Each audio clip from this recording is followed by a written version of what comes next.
Tin Can Family. Get my life together. Hope you've been having a fantastic week. It's been a pretty good one for me. Some interesting things been happening. I'm excited about that.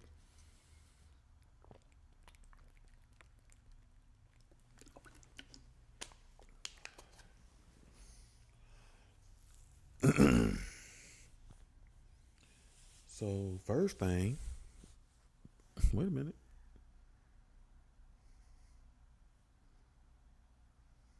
Okay, cool. I needed my. Okay, cool. Okay, man, my voice be heavy. I'll never forget one time true story. So kids be funny, and I love the way they think, um, because they will make sense of the world with a little bit of language that they knew. So I went to a school one time to observe a teacher. This is a side note, I be side noting all the time anyway. To observe one of my student teachers. And I remember when I walked in the classroom, I was like, you go in somebody's classroom, you say hello. And I said, hello, everybody. And this little girl, little chocolate little thing, stopped in her tracks. And she looked at me and she was like, ooh, your voice dark. And my student teacher got a little nervous because she said your voice dark. And for my student teacher, she was Asian. She thought that the little girl was talking about my complexion. No, the little girl said exactly what she was talking about. She said, your voice is dark. Your voice is dark. And I laughed. I just looked at her. I say, baby girl, we normally don't call voices dark. We call voices, we either say they're heavy or we say voices are deep or something like that. And she looked at me and she was like, well, your voice is deep. I said, thank you, Shawty. I knew she wasn't talking about my skin. That was one of my best times in the classroom. And then, observing in the classroom. And then this one time, this little girl, she got so excited. No, two more times. I'm sorry, side notes. This one little girl, I walked in there. And man, when she saw me, she was like, oh my God. Hey, look what I can do. Look what I can do. She started dancing. I mean, she would literally break dancing in front of me. And every 5 minutes, she'd just stop. Hey, look what I can do. She just kept stopping me to tell me, look what she could do. I just won her over immediately. And then the last one, and I'll still be probably still off track, but either way, it's the last of me talking about kids. And then the last time I went in this classroom, and kids be funny, man. They not always used to adults that ain't teachers showing up in the classroom. So I showed up in the classroom, and this little boy was like, Keisha, there go your daddy. That little girl was so hurt. She was like, that ain't my daddy. Them kids was convinced I looked like I was that little girl daddy. She was so hurt. She was like, that ain't my daddy. My daddy don't look like that. I'm like, damn, what that mean? I thought I was kind of handsome. At least, like, you know what I mean? I ain't like cut the light off. You know what I mean? I don't got one of them faces only a mother could love. Anyway, sorry. And then a side note too. Before we get all into the chakra of the week and all that stuff, man. Listen, so I don't know if you were here Tuesday, but if you weren't, I can tell you, boop, boop, boop. We got the book. That's what the cover really looked like. So we not out here looking tragic no more. As the other one I should show you, but either way, it's right. So we about to put that on the streets. You either gonna be able to get it on Amazon, or if you know me, I'm gonna be booming them out the trunk because I know how to move product. But anyway, I don't know if you were here on Tuesday too, but I wound up okay, so Liberty, you here. This gonna be fun for you. So I told everybody I wound up getting my first gaming contract. So they want me to play some Star Wars game and something like that. Just some Star Wars game, and as people watch and buy, I get paid, right? Which is cool.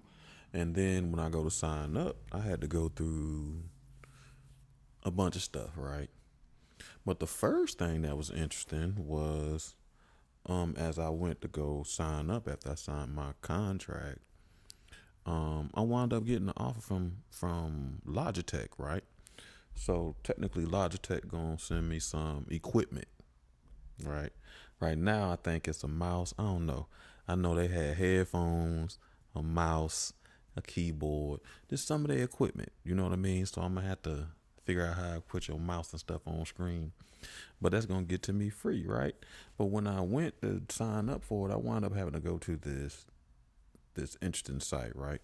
You know how you ever be on Amazon and you look at the reviews and it always somebody like they got this product free from Vine or they got this product free from somewhere. And I'm always like, who the hell is on Vine?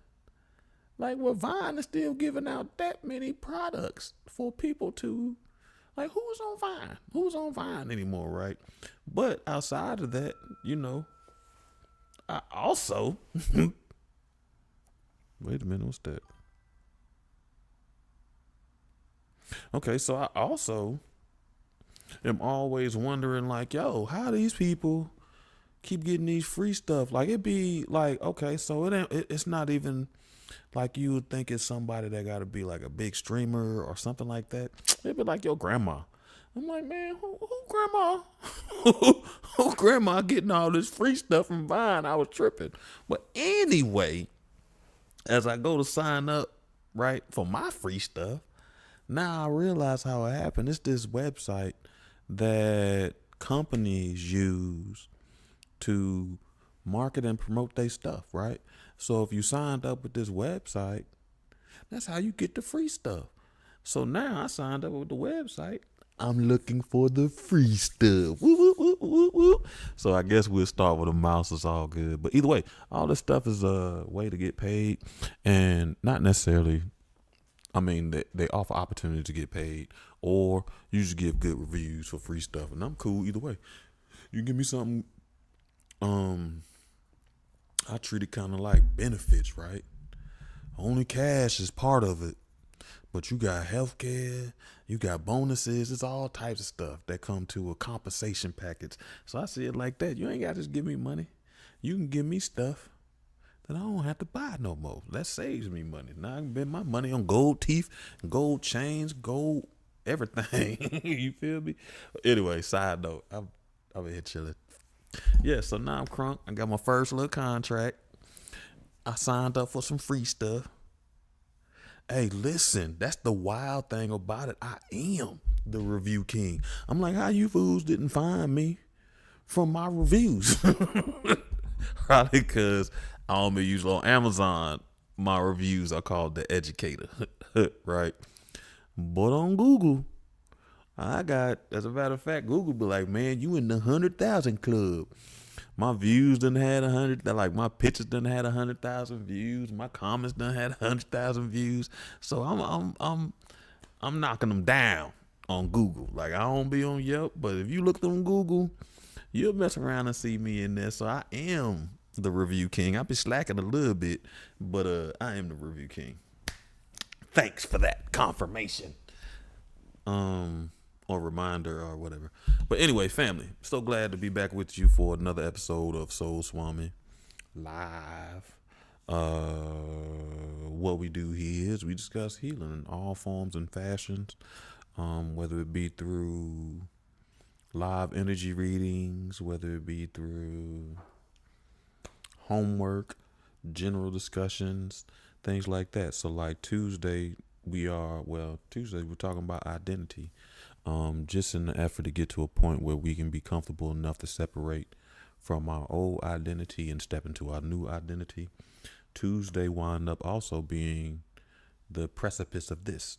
So Thursday is a spinoff of our Tuesday show in an effort to allow us to reconnect to that youth in us, right? And what kid doesn't like being read to, right? Right. So that's where book club came from. What was I about to say? And why we do this is really so we want to create a collective healing energy, right? So that we as individuals don't feel like we're alone. We create safe spaces for us to be able to be with like-minded individuals and in a shared energy. All that in an effort to grow, be our authentic selves, and then wind up being our. Okay, I'm gonna turn that off.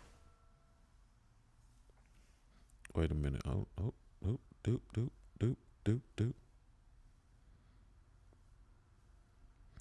Hold on, I got a lot going on. I appreciate your family for the reply. I seen it. Um, okay. So all that. Generally, at the start of every show, we do some energy work, and this week we are on the throat. Me. One day I'll sing for y'all for real. As if I need more reasons for the people to love me. But, you can't have a voice like this and not be able to sing. Don't worry. If you was my friend, you hear me sing all the time. You dig? I be singing all the time. Yeah, you can't say a word around me without a song coming out. But anyway, so again, we're on our throat. The color for that is light blue. So if you are into light therapy or color therapy, you want to function in that light blue, right? Hence the tint of the light around here. Your throat is for your authenticity, which I stated that we're trying to create a space for that. It is for your communication, specifically working on communication to be active listeners and communicate our feelings in a healthy way. And then it's about your expression, how you live authentically as yourself, how you express your inner truths, right? And then it's also about the truth, right? So if you are into essential oils, you want to think of chamomile, peppermint, which is huge around this time, the holidays. And then you have cypress and bergamot. Those are also good for your throat. If you are into crystals, you want to think turquoise. Listen, my turquoise ring, I heard it fall off my dresser, but I haven't found it since. I guess it's done the job. You know what I mean? Aquamarine is very good for your throat. Lapis lazuli is good for your throat. And blue lace agate is pretty good for your throat. Then generally the next thing we do is some sound therapy and we do some sound therapy and some affirmations. Am I still reading that? Okay, so we're gonna start with the bowl. Liberty, you got your little hater around. I will try not to be so loud this time. No, she'll like it.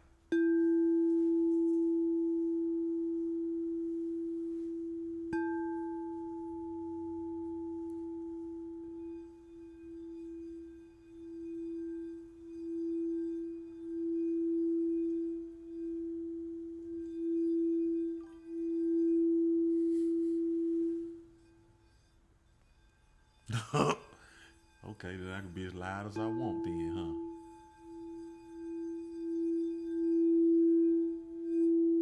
She gonna hear this bowl and show up.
Liberty, I'm thinking we're gonna have to find our boy Masir. We hadn't seen him in a minute.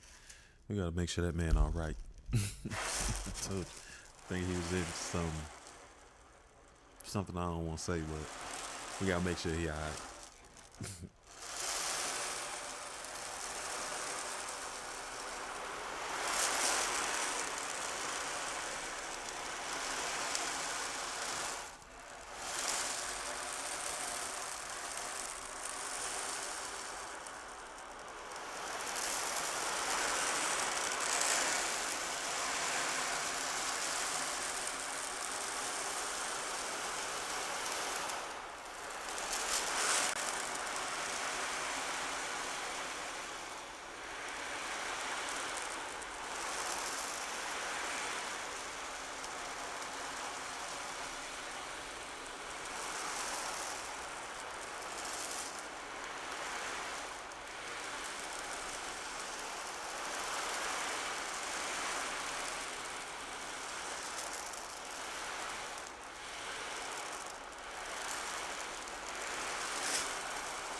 Oh, 6 months. That's wild. I didn't even know that.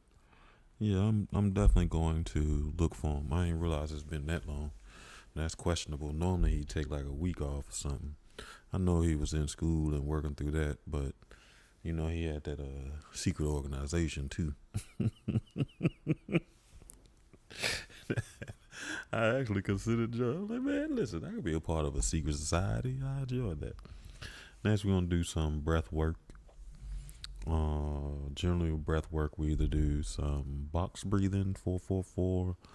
We started triangle breathing, which is 3-3-3, 4-7-8, or 3-6-9.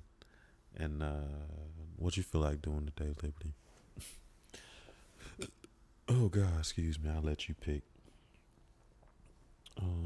Do do do. And every time I think you're gonna say 4-4-4, you be. I know it. I was getting ready to say something too. I was like, every time I think you're gonna say 4-4-4, you say 4-7-8. But this time I was right. I thought 4-4-4, so you did 4-4-4. So for box breathing, it is you breathe in for a 4 count, you hold for a 4 count, and you release for a 4 count. But while you are breathing, you don't have to focus on the count. All you have to do is just focus on your breath work. And as a matter of fact, start thinking about your authenticity, your communication style, healthy ways to express yourself, and the truths that you struggle to teach, speak, think.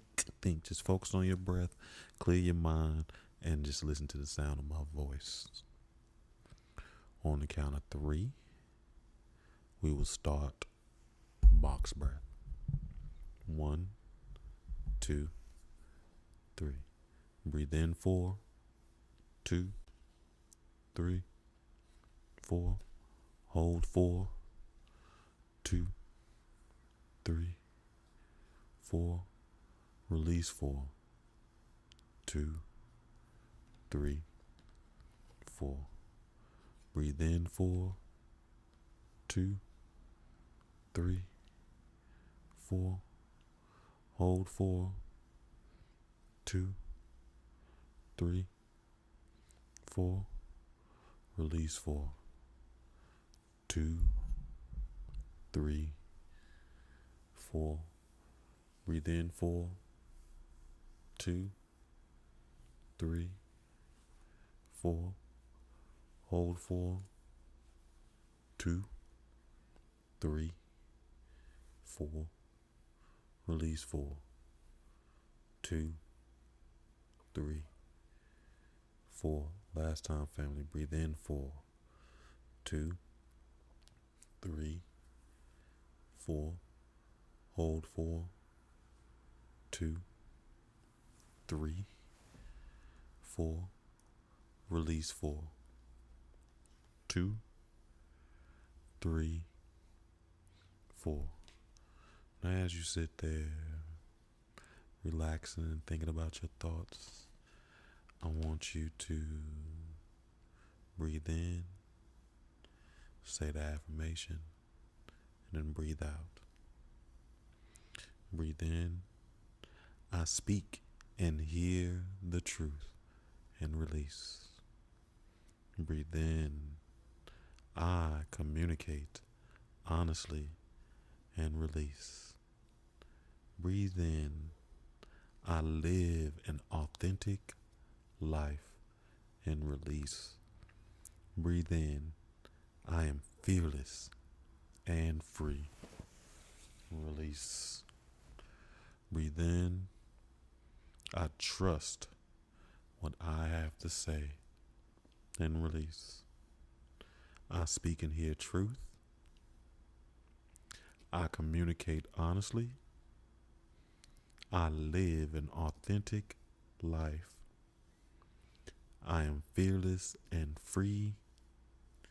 I trust what I have to say. It's ironic. I've been I talked to Ali yesterday, and that's one of the things that I was telling him. I was like,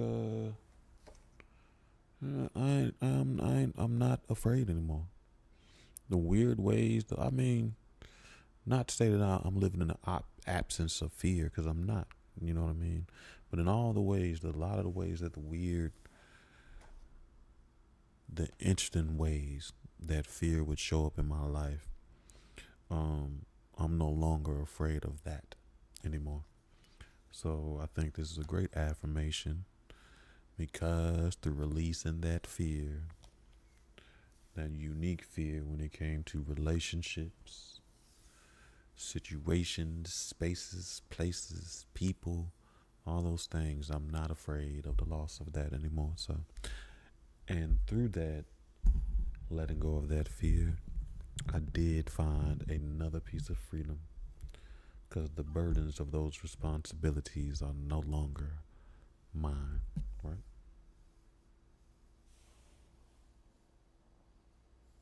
Hey, that's what we doing. I seen something, that's exactly what we're doing. We're growing, we're ascending to another level. And I love to use that euphemism. Many are called, but the chosen are few. So many will hear that call for healing, but only few will be able to walk that path. I thought I already turned this on.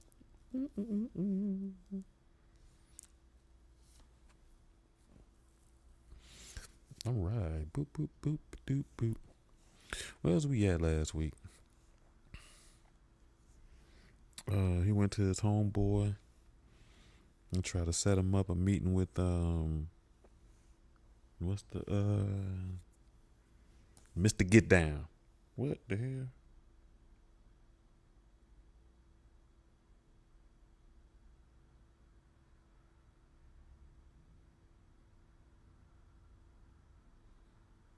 Okay, Liberty, that done upgraded read era. Whoop, whoop, whoop. They adding some colors to it and everything. Look at that. So Read Era is an app that kind of just collects all of your digital books in one space. So when you're looking for them, you don't have to go all around. So I enjoy that. Thanks for the suggestion, Liberty. Yeah, so that's where we were last week. He just went to talk to his homeboy, trying to get him to again set up a meeting with Mr. Get Down. And Mr. Get Down is supposedly the person that he thinks knows who excuse me. I'm still growing. um Tangerine is what's going on?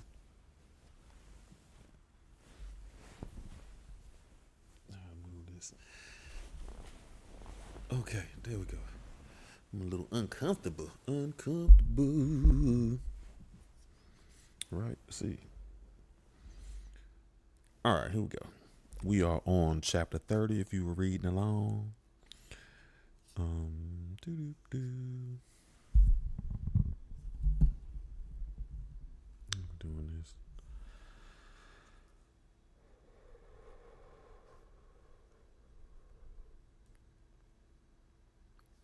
Yeah, that's what they went. They were going to get a drink after the struggles, the stress of meeting his old homeboy.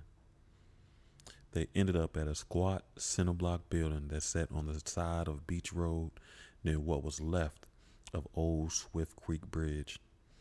A sign that said split spindly metal legs with an exaggerated arrow pointing at a building let passers-by know the Swift Creek Lounge was open for business.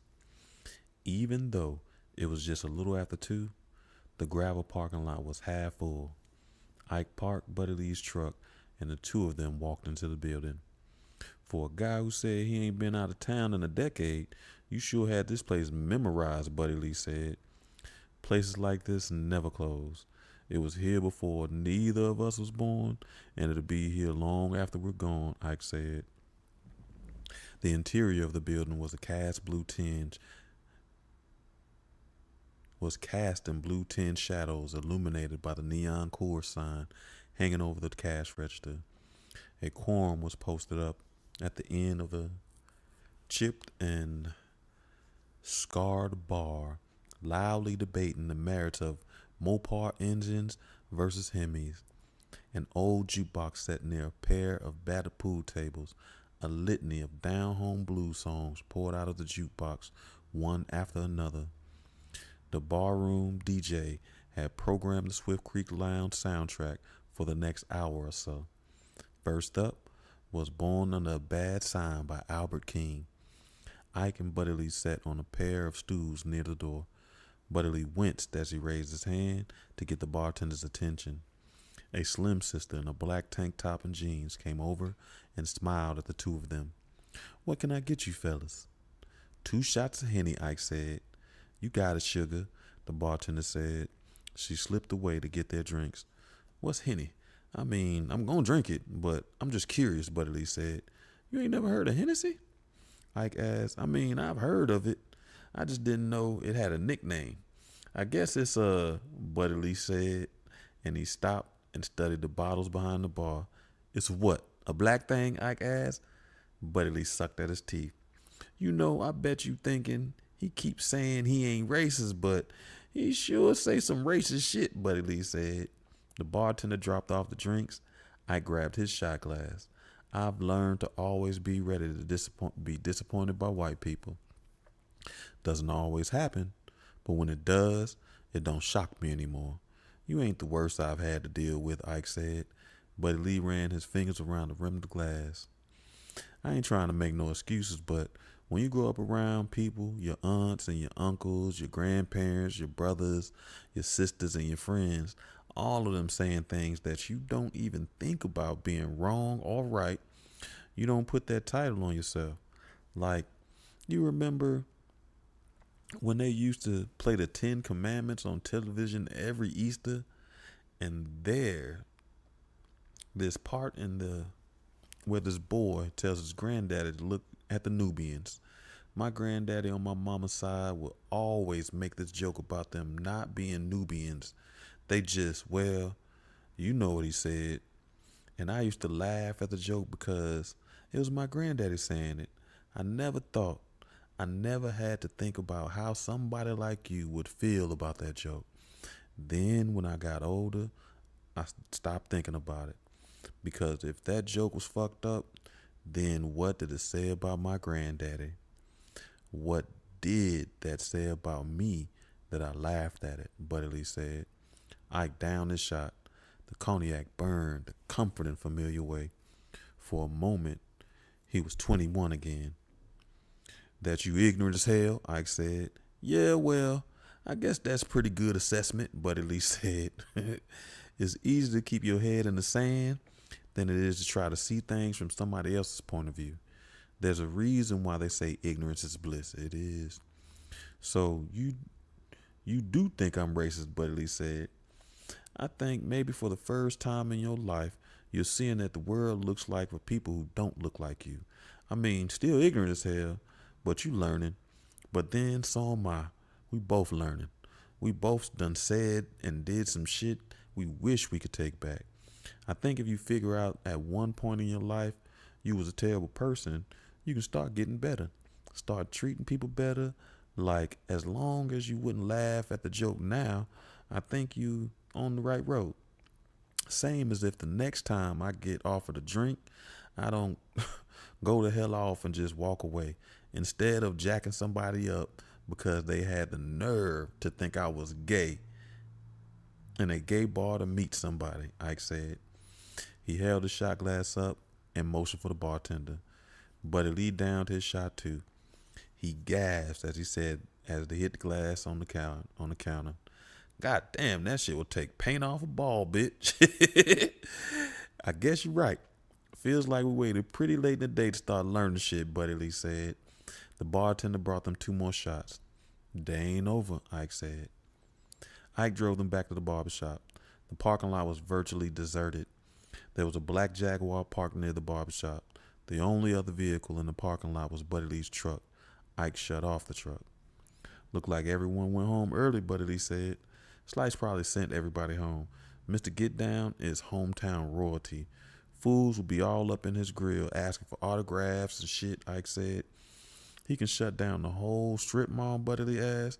He owns the strip mall, Ike said. When they entered the barbershop, Tyreek was sitting in the last chair near the curtains. He had his hand on his lap like he was sitting there, sitting for an old digital type photo. His eyes were shining and bestial. Slice was sitting in a metal folding chair near the entrance to the adjoining restaurant. His bodyguard was standing behind Tariq as if he were about to give him a trim. You got 15 minutes, Slice said. Ike took a step towards Tariq. You can't touch him. Ask your questions, Slice said. Ike stepped back, but Lee scratched his chin. We know you know what Tangerine is. Like we said, we ain't trying to hurt her. We just need to talk to her, Buddy Lee said. Tariq's chest rose and fell in rapid succession. We can't touch you now, but you have to leave eventually, Ike said. Tariq flinched. I'm with Slice. You heard what he said, Tariq said. His previous formidability,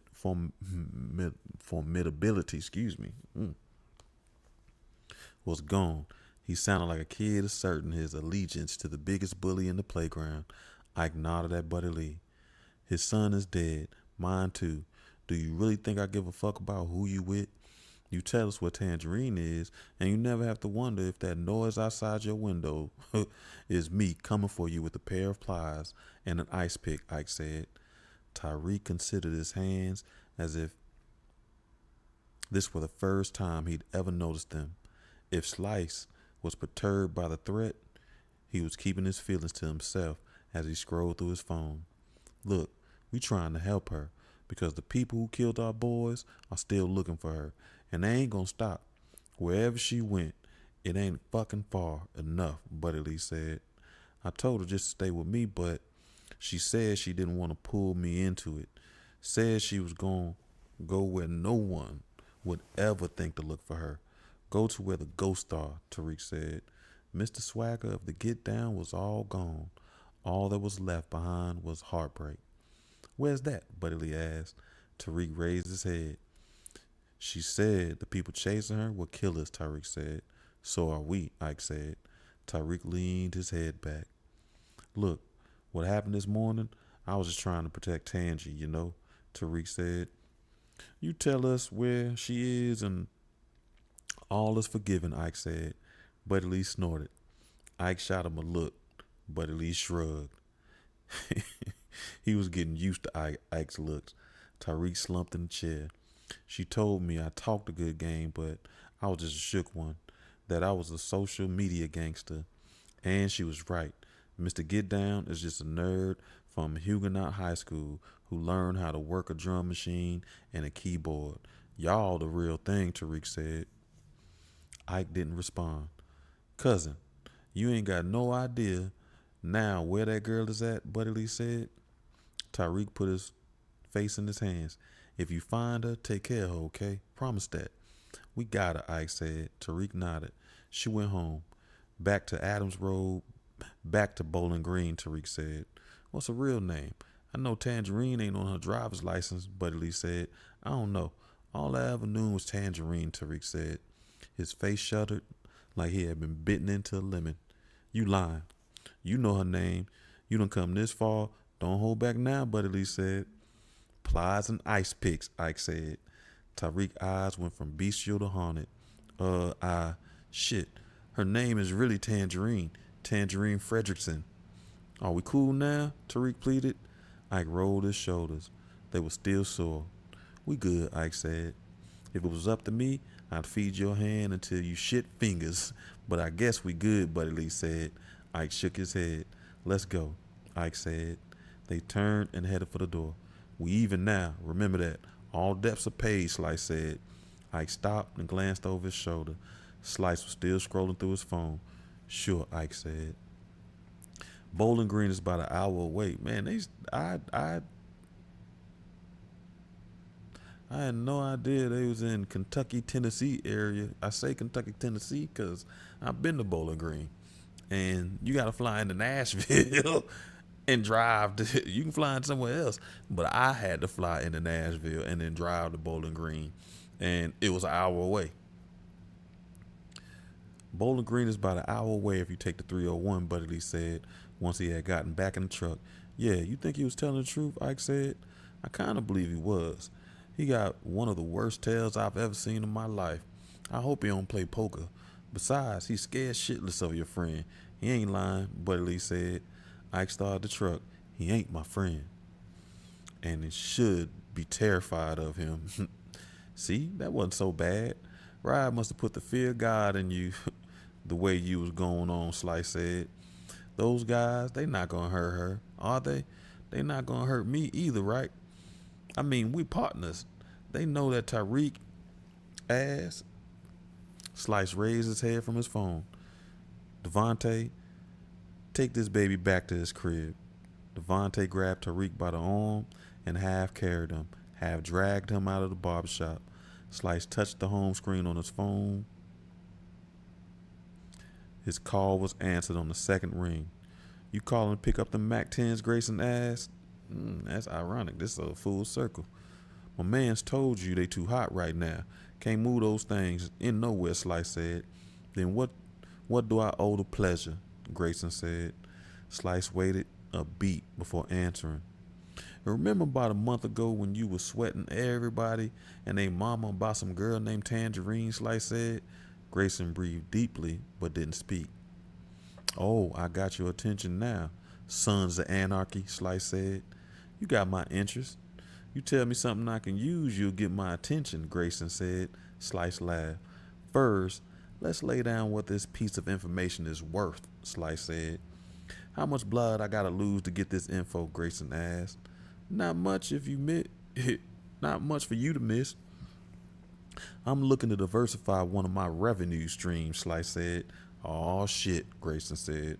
What's that about, Slice asked. Nothing. You just sound like somebody I know. Get to the point, Grayson said. You got to connect to a good cooker for ice. I want to get me a meet with him. I may be willing to take a few kilos off his hand, Slice said. I hope to God you on the burner, Grayson said. I have a phone for every day of the week. Now, can you set it up, Slice asked. I can, but I can't make no promises. That boy twitchy, Grayson said. I can handle twitchy. A bag full of hundreds can do wonders for your anxiety. All right, what you got? Damn, you rush your lady like this? Shit, Slice said. You got something or not, man? Grayson said. Yeah, I got something for you. I heard from a little birdie that she's staying out near the place called Adams Road in Bowling Green. If you leave right now, you might be the two dudes looking for her, Slice said. Two dudes? Was one of them a big ass hoss of a black dude? Grayson said. Yeah, you know him? Me and him got unfinished business. Adams Road, right? Grayson said. Yeah, let's make this meet happen next week, Slice said. Yeah, I got you on that. Hey, the black, he a friend of yours? Cause he gonna get that work, Grayson said. Slice let a few seconds tick by. Nah, do what you gotta do. Chapter 31.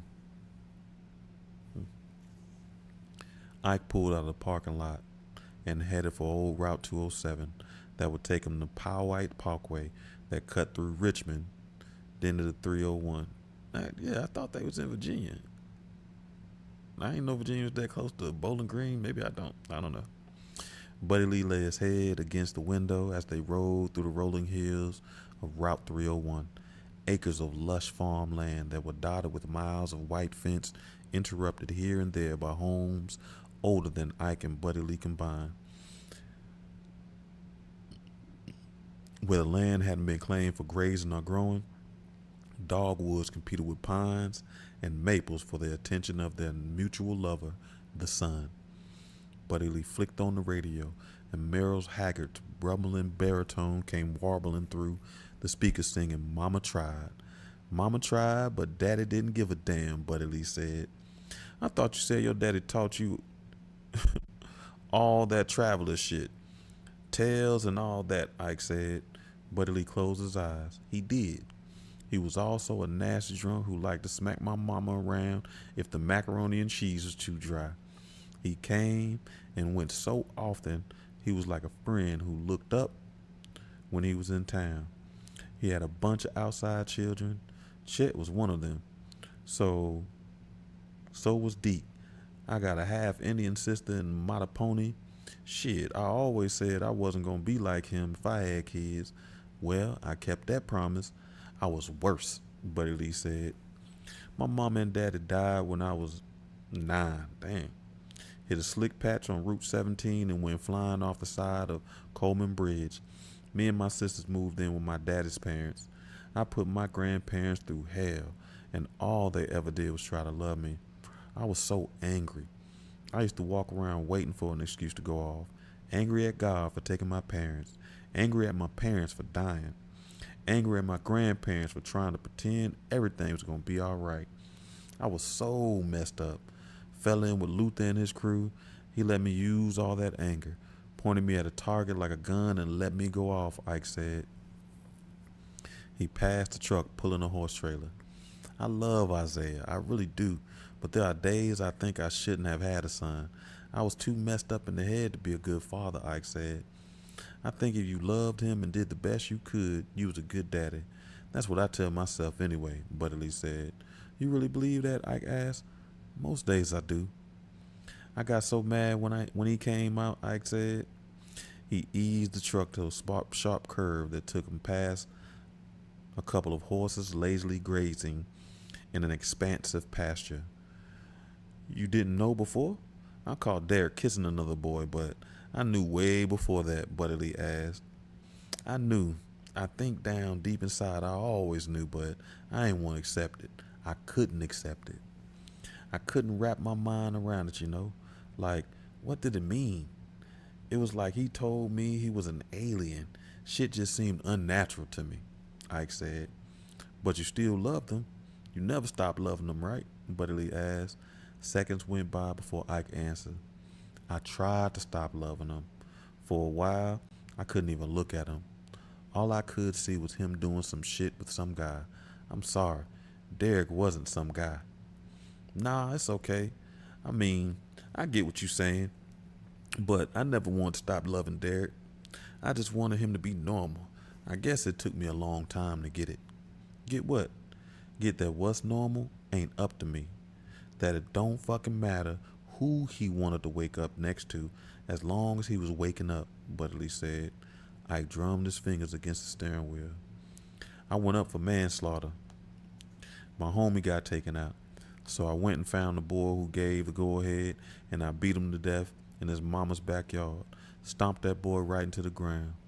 I thought I was standing up for my crew, but they hadn't stand up for me.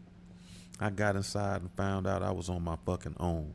So when four brothers tried to jump me and make me their cell block bitch, I had to get on with the new crew, Ike said. He flexed his hands. I did some foul ass shit to get this tat, but I needed backup. The boy I killed was hooked up with the East Side Crips. That's why I joined the Black Gods. I was scared. A lot of what I did back then was because I was scared. But all those things I had to do fucked me up in the head. Ike said, I saw things inside too. I get what you're saying.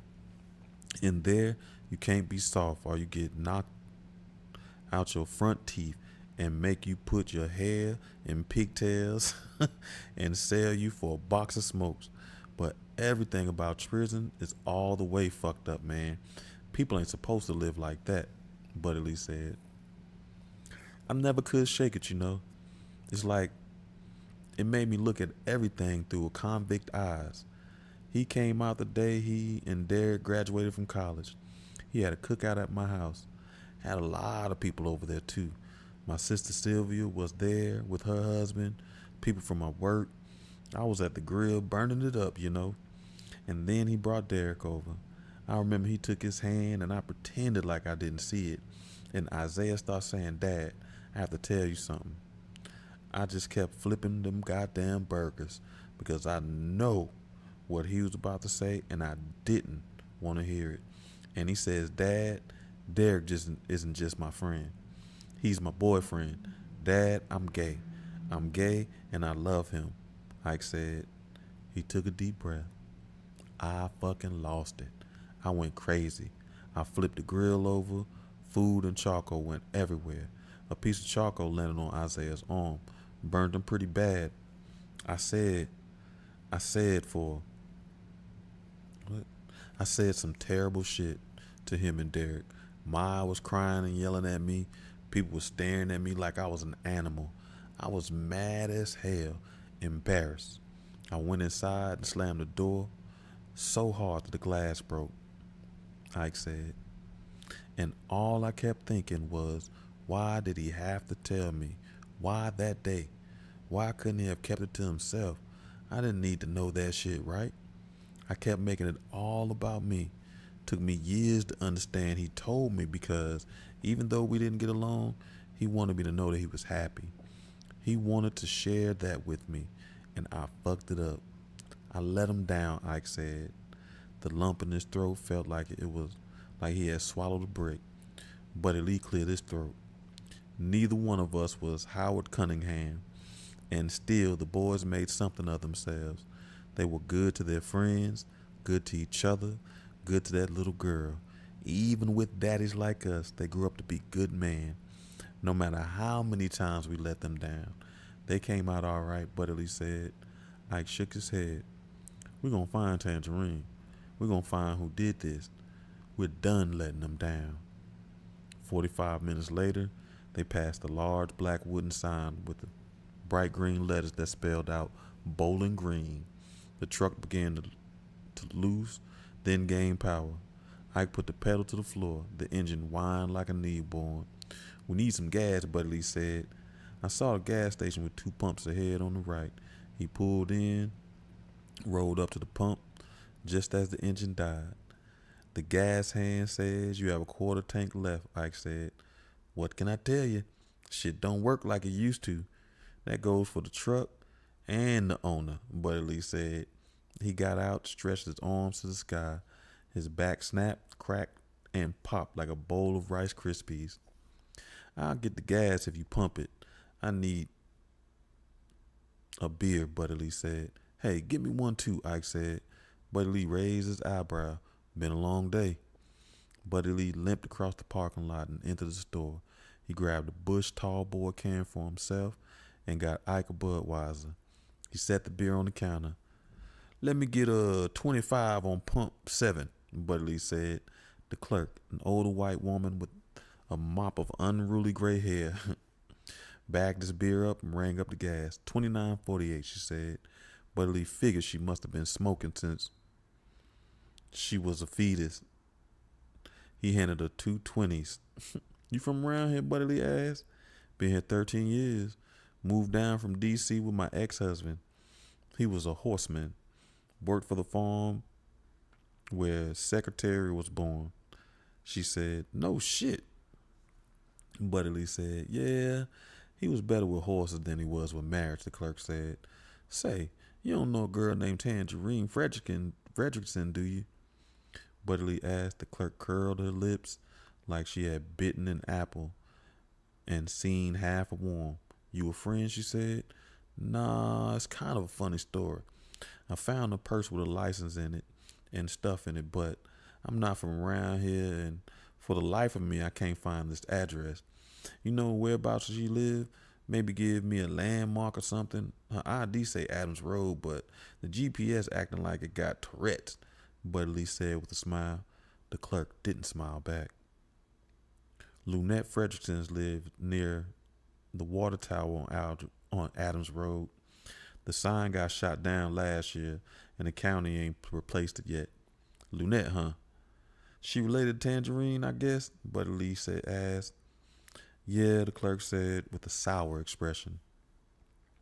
Okay, well, thank you, Buddy Lee said.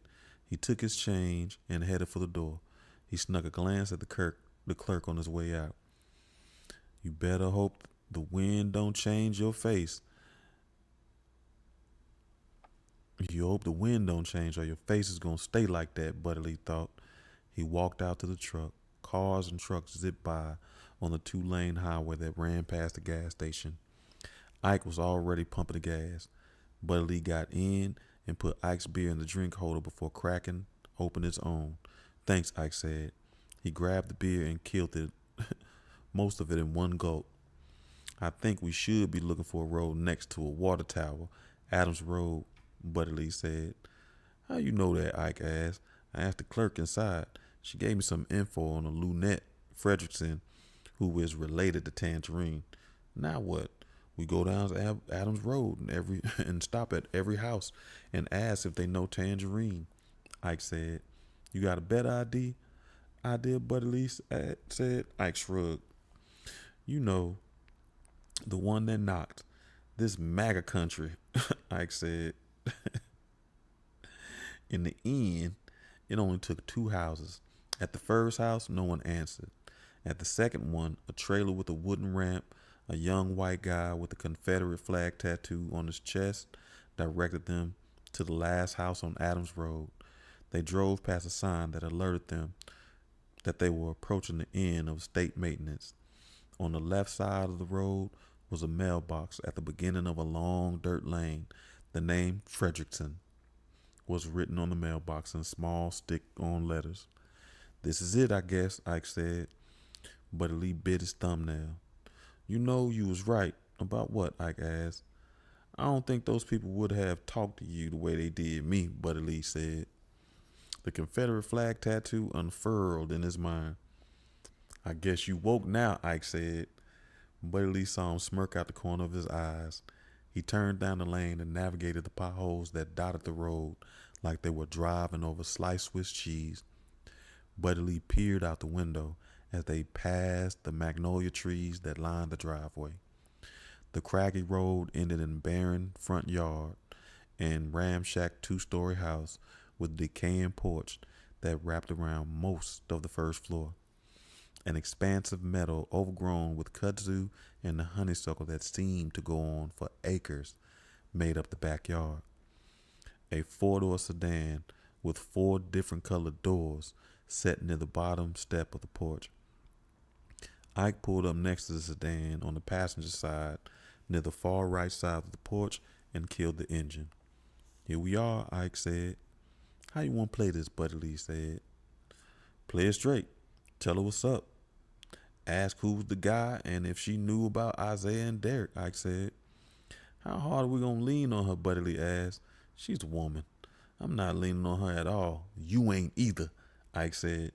Okay, but if she stonewalls us, I got some girl cousins we can call. I know that's right. We can get the girls on it. Buddy Lee said he grabbed the gun and tucked it in his waistband near the small of his back. I don't think we're going to need that, Ike said. Better to have it and not need it than to need it and not have it, Buddy Lee said. I know that's right. They climbed out the truck and made their way to the front door of the house. They both stopped after a couple of steps. A young woman had stepped out onto the porch. Midnight black hair fell down to the small of her back. Her skin was nearly the color of burnished bronze. Under any other circumstances, Buddy Lee would have found her ravishing. Her big brown doe eyes peeked out from under them flowing lashes. The shotgun she was pointing at them cast a shadow that dimmed her loveliness.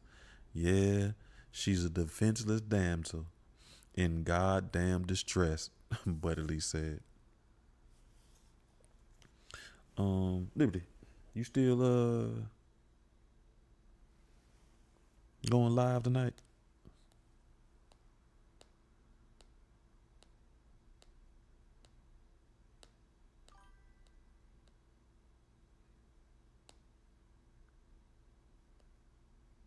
Yeah, I want to read this next chapter. Okay. You want to do one more chapter or you want to go live?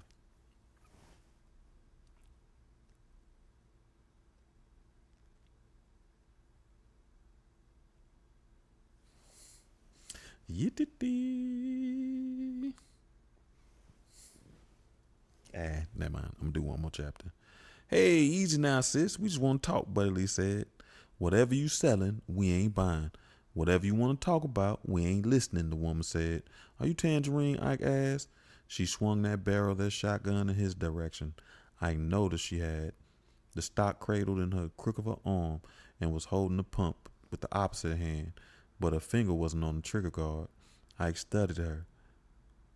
The tremble of her full lips, the wild, rapid movements of her eyes. They darted side to side like weasels trapped in a cage. She was scared. She was nervous. She was gorgeous. She was a lot of things, but a killer wasn't one of them. He knew what a killer looked like. He saw one in the mirror every day. Who I am doesn't matter, Poppy. Now you can discount Sam. You and discount Sam Elliott get back in your truck and get out of here, Tangerine said. That's the second time I've been compared to that old boy in less than flattering way. I think my feelings starting to get hurt, Buddy Lee said. Oh, gee, I'm sorry. Maybe you should leave and seek therapy, Tangerine said. Isaiah was kind to you. Derek wanted to help you. Isaiah was my son. Derek was his. They died because of what you told them. Our sons are dead because of you. The least you can do is talk to us, Ike said. Tangerine flinched. Ike thought she was batting her eyelashes at him until he saw the dark lines of mascara started trickling down her cheeks.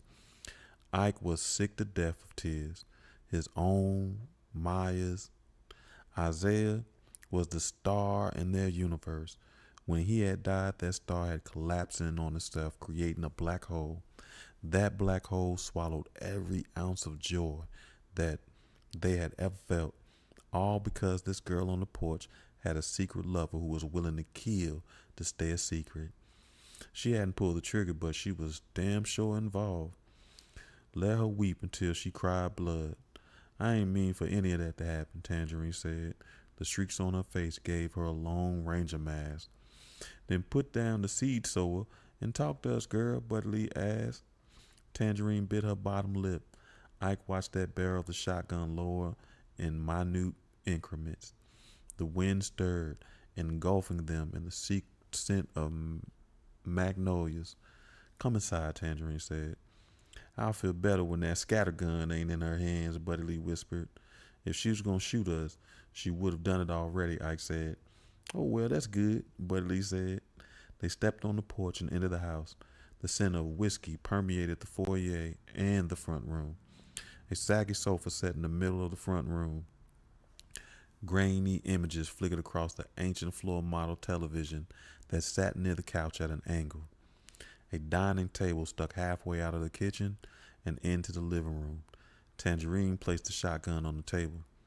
Terry, who was that? A tall white woman came from the back of the house. She was wearing a floral print house dress and flip-flops. Her doughy face was partially hidden by lank blonde curls that spilled to her chin. Tangerine, Ma, my name is Tangerine, and it's nobody. Go lay down, Tangerine said. Ma acknowledged Ike, but her eyes lingered on Buddy Lee. No, we have guests. Invite your friends in. I'll make some drinks, Ma said. You must be Lunette. I like the way you think, Buddy Lee said. He gave her a wink. Lunette giggled. Ma, they ain't gonna be here that long, Tangerine said. Well, they can at least stay for one drink, Lunette said. With the matter settled, she turned and headed back into the rear of the house. Buddy Lee heard her moving around in the kitchen. He could see that hallway had a cut through that led to the kitchen. Sit, Tangerine said. Ike and Buddy Lee went into the front room. In addition to the sofa, there was a recliner and an ottoman. Ike and Buddy Lee sat on the sofa, and Tangerine sat in a chair. Ike took the rest of the room. He took the rest of the room. I know that right. There was a wood stove in the far corner. Framed pictures were scattered over the weathered walls and haphazard intervals. Ike saw a younger version of Lunette and a diminutive brown-skinned man in some of them. In others, there were older Lunette with a few more miles on her face and bright-eyed little boy with a mixture of her hair and brown-skinned brother's features. As the people in the photos aged, the distance between them increased. The brown-skinned brother was conspicuous by his absence in most of the later pictures. I told Isaiah I had changed my mind. I didn't want to do that interview anymore. So how do you know what happened to them has anything to do with me, Tangerine said. Because the people at my boy's job heard him say a fella you was fucking was the two-faced son of a bee. Then him and the other and his husband ended up dead with their brains all over the sidewalk, Buddy Lee said. Tangerine flinched at the vitriol in Buddy Lee's words. I told them it was dangerous. I told them, but Derek was mad and Isaiah was determined. They didn't understand what they were dealing with at all. That's not my fault. If you think I wanted them to die, you can take me up on my first offer and get the fuck out of here, Tangerine said. Ike jumped into the fray. Look, all we want from you is the name of the guy you were seeing. Who is he? We'll take care of the rest. I'm not telling you that. I shouldn't have told Derek and Isaiah. I should have just let it go when he broke things off. His life is complicated. I knew that when I met him. Look, I was drunk and I was venting at a party. I was all up in my feelings. That was a mistake, Tangerine said. Telling Derek about your boyfriend, Ike said. Yeah, that too, Tangerine said. My favorite. Yeah, that too. Oh, God. I could see the resemblance to a mother, but she had more common with the boy in the picture. If you don't want to tell us, tell the cops, Buddy Lee said. Ike turned and faced him.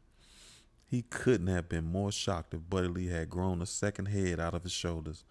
I want to find the people who did this, and I don't care how it gets done. If you don't want to tell us, tell the fucking cops, Buddy Lee said. I'm sorry, but I can't be part of this, Tangerine said. A part of this? You are this. This is all about you. You killed my son and his husband, but all you care about is saving your own ass, Ike said. Listen, baby boy, I don't know if you noticed, but the only person who cares about my ass is me. Don't come in here laying your bag at my feet. You hollering about how much you cared about your dead sons because you treated them like shit when they were alive, Tangerine said. She pushed the lock of her hair out of her face. Ike shot up off the couch. His fists were clenched tight. You don't know shit about me and my son, Ike said. Oh, I don't? I bet you tell people how much you loved him, but you only love the parts of him, not all of him, not everything. Now you want me to risk my life to make you feel better about yourselves? That ain't my job, boo-boo, Tangerine said. Ike took a step towards her.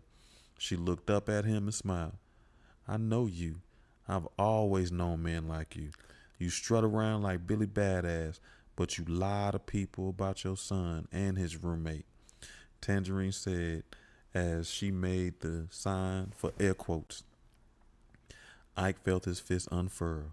The accuracy of her statement made his head hurt.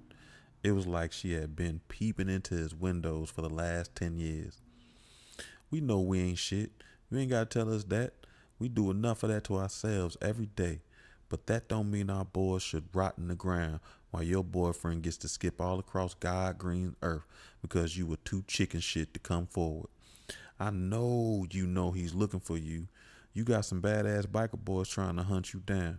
He wants them to take the top of your head off. Now, if we found you, how long you think it's gonna take before they do? You come with us, you tell the cops they can protect you, Buddy Lee said. No, they can't. Everything that's going on is not him. He's tied to a situation that he can't control. The people he answers to are the ones behind this. Rich ass wannabe movers and shakers who control everyone and everything in their orbit. He's as much of a victim as in all of this as if you say Isaiah and Derek, we're gonna have a fucking problem, Ike said. Tangerine licked her lips. He once told me they wanted him to be a lion, and a lion doesn't feel guilty for eating sheep. They've abused him all his life, and they don't care how broken he is. You have no idea what kind of shit you're dealing with, Tangerine said. Her hazel eyes seemed to glow. You don't really believe in that horse shit, do you? He's trying to kill your ass and mount it to his wall, Buddy Lee said. I'm telling you, you don't know him. You don't know what he's going through. This is way bigger than you think, Tangerine said. He killed my son. All I know is all I need to know is his name. Drinks. I hope you like Cuba Libres, Lynette said. She had 4 glasses on a plastic tray. She set the tray on the ottoman and started handing out the rum and coke concoctions. Thank you, ma'am, Buddy Lee said. My name's Lunette, not ma'am. You can call me Sugar if you want to, though. She winked at Buddy Lee, who killed his drink in 2 gulps. Ike held his in an iron grip as he focused on Tangerine. Tangerine took a sip. This time she ain't bat her eyes at him. You thinking about hitting me, aren't you? That your kink, she asked. No, I'm thinking I wish my son hadn't tried to help you. But that was the kind of man he was. He would help anybody, even someone who didn't give a damn about him, Ike said. You trying to get me in a good look, baby boy, Tangerine said. Ike thought she meant it to sound hard, but it came out flat. I'm not trying to get you. I'm stating facts.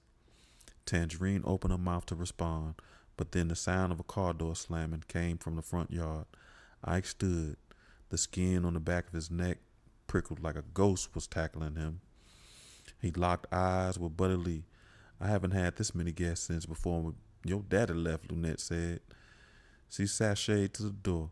The ice cubes in her glass clinked like castanets. Ma, what are you doing? I told you got to be careful, Tangerine said.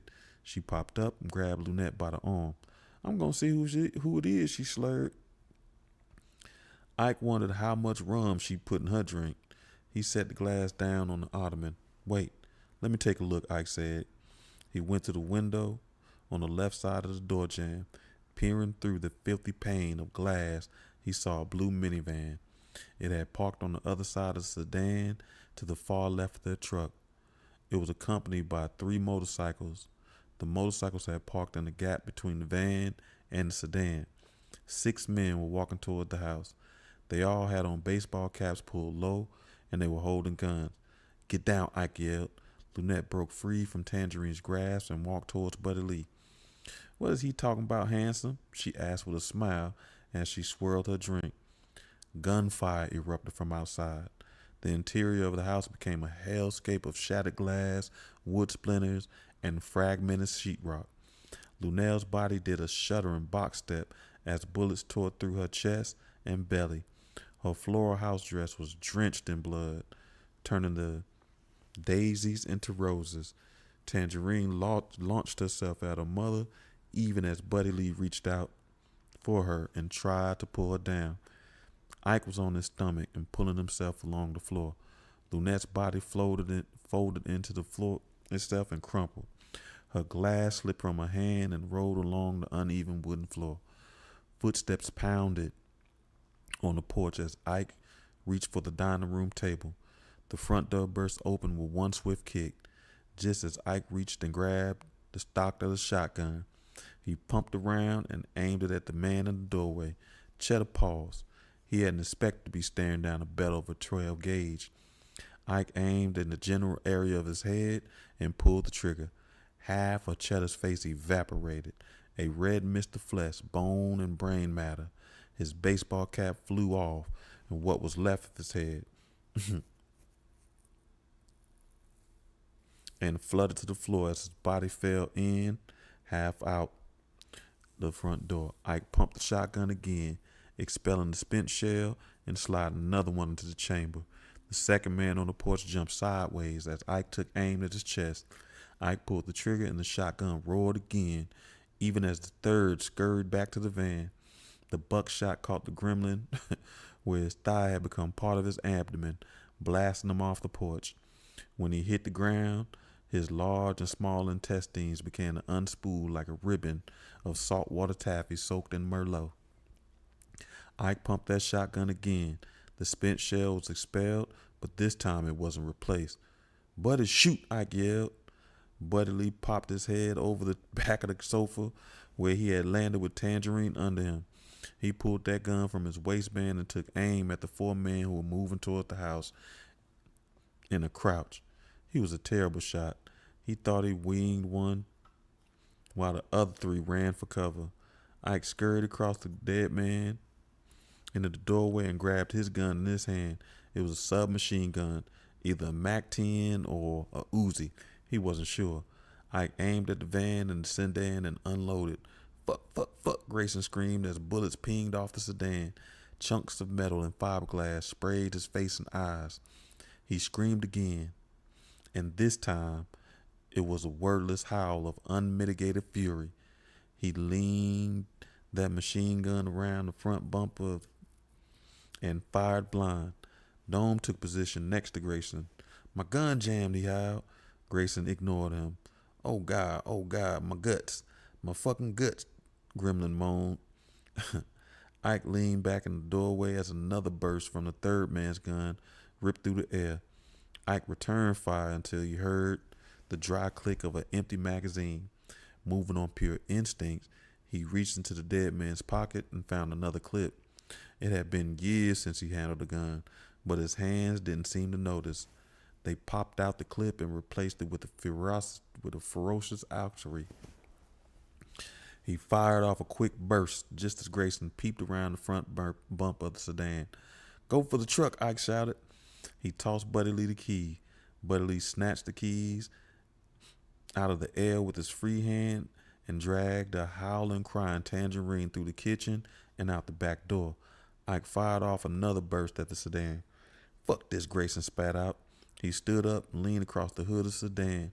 He swept the barrel back and forth across the porch, laying down a line of flour that plucked at the house like claws of a demon. The expelled shells danced across the hood and rolled to the edge on the ground. Ike scooted out under the window, stood, and fired out a fractured lower pane.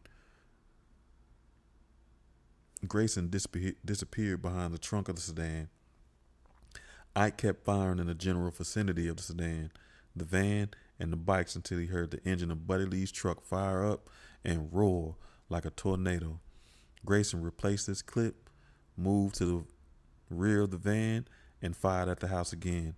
He didn't hear the truck start up, but saw it back up, then spin around so that the back window was facing him.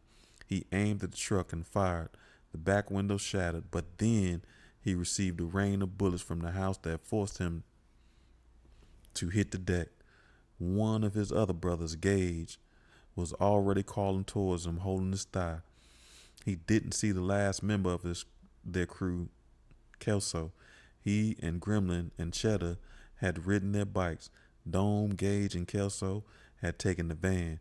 He'd figured 6 rare breeds with guns was more than enough for a ninja and a shit kicking and a slut. He was getting real sick of being wrong. Buddy Lee pulled Tangerine down as he floored the truck. Shards rained over the nape of her neck and down his back. Shit, goddammit, Buddy Lee said as he wheeled the truck in a wide arc, then backed up into the front of the house at an angle.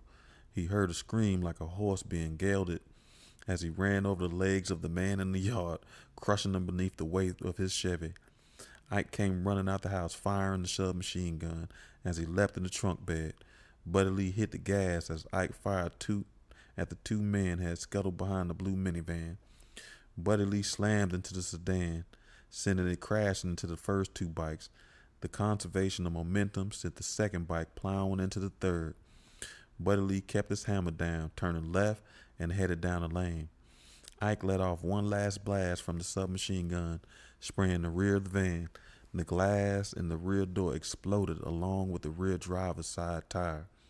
Grayson and Dome kept moving around the van as the truck shot by like a cannonball until they ended up crouched behind a pair of turtles near the front bumper. Grayson jumped up just in time to see the truck turn left and take off down the highway. Grayson wiped his eyes with the back of his hand. Sweat, blood, and bits of metal stuck to the hairs of his forearm. His ears rang with high-pitched metallic whine. Dome rose and stood beside Grayson. Kelso crawled from under the sedan.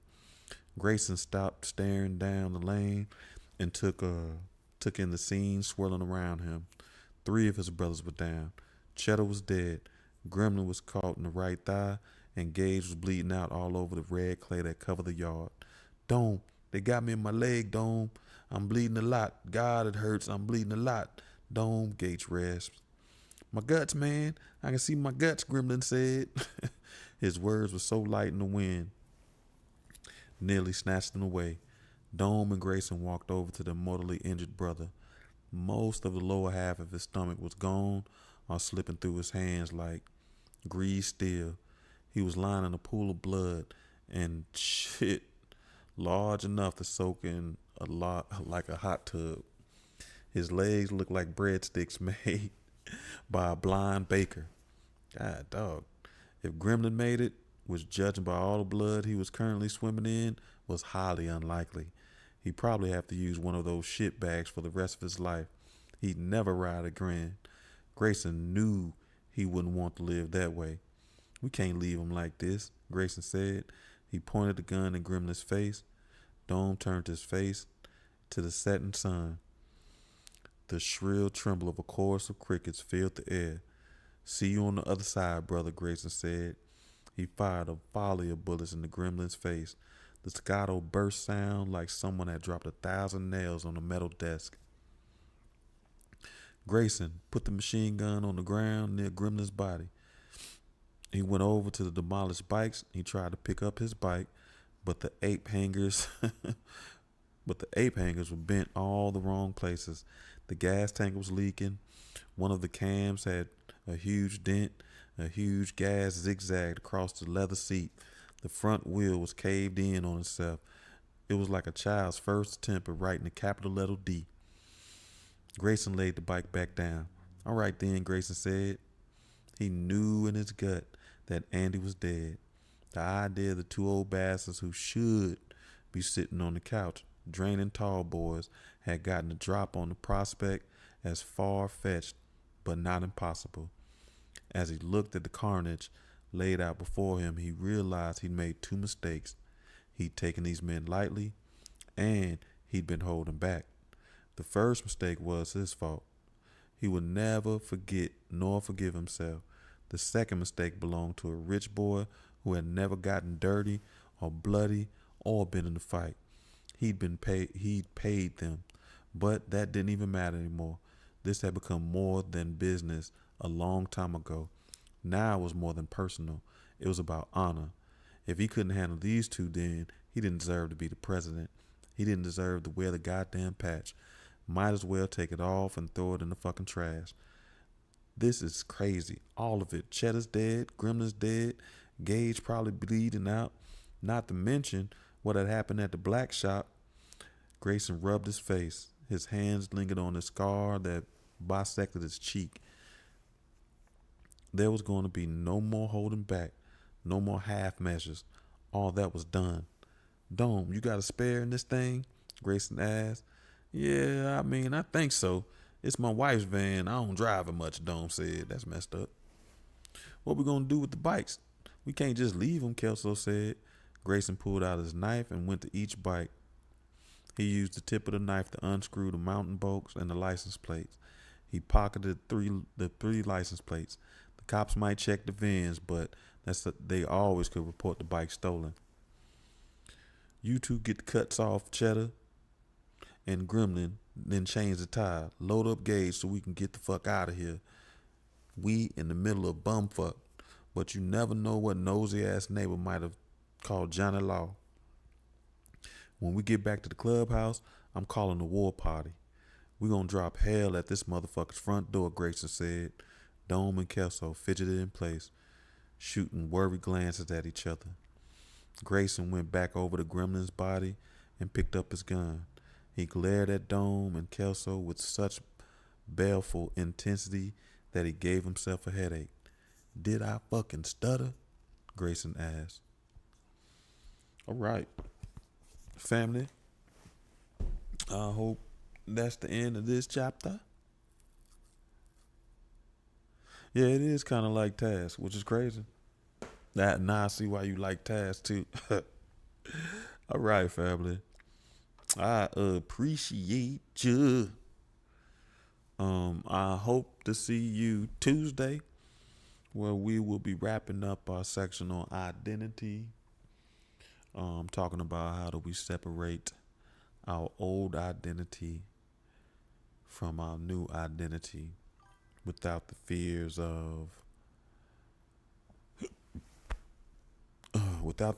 feeling like you won't have anything or you won't know yourself or anything like that.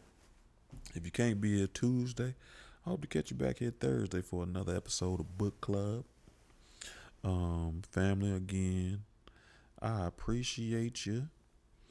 Make sure I get this right. Streamlabs. I appreciate your time. I appreciate your energy. I appreciate your support. And you probably see me this weekend trying to go live. Or I'm going to be talking about my book, though. So look forward for me. Again, until next time, family. Peace.